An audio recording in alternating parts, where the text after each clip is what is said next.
Good morning, Britain. Questions as to why the government ordered schools to shut unsafe classrooms 5 years after the danger of deadly, crumbly concrete was first exposed. Hello there. Concrete in some school buildings, more than 100 of them affected. As far as we be able to go back to any area that's affected. Right, just imagine that. Got some of the concrete here, so if we could just...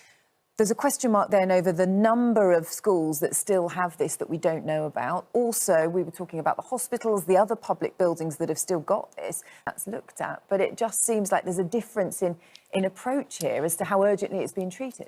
Children are just getting ready to go back right now. They've had so much disruption to their learning as it is, and a lot of them will face, either those that are affected, moving to different areas, different class. It's going to be a tough situation for them from that perspective, isn't it? And it's the cities to be able to do remote learning. No, absolutely got to deal with. Yeah.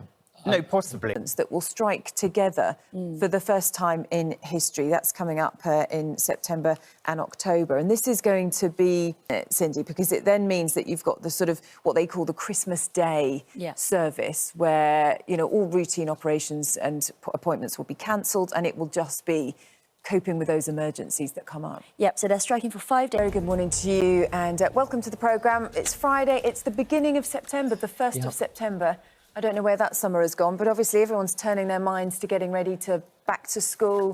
Back to the start of the year. Back to the start of the year, working out where the school shoes are, the lunch boxes, all the rest of it. But now it seems that not everyone will be going back to school in the normal way, because we're hearing the dangers of this crumbly as far as we know at the moment. Right. Children at those schools won't be...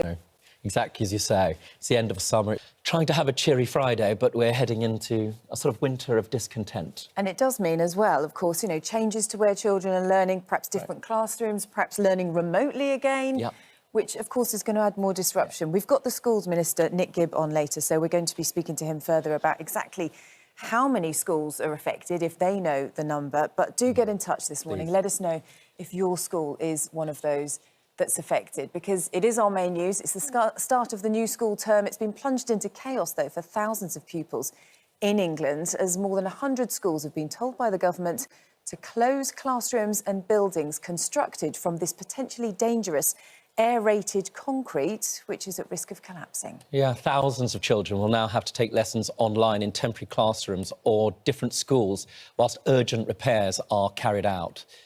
That's a real worry, isn't it? It is our top story this morning, and coming up we'll be discussing school safety concerns with ITV News' investigations correspondent Daniel Hewitt. Now, he helped to expose this earlier in the year, didn't he?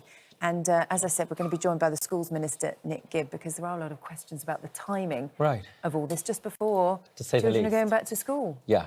And we know that a school collapsed back in 2018. 2018. Who's responsible? I guess we'll find out. We'll be asking, won't we? Here's Marvin in the meantime. Do you know what I mean? You're like, can we just fit the... No, just don't even go there. Yeah, no comment. Shall we find out what's happening with the weather? Laura is here. Now, she has this year's storm names. Morning to you, Laura. So talk us through them. Why have they named them in the way they have this year?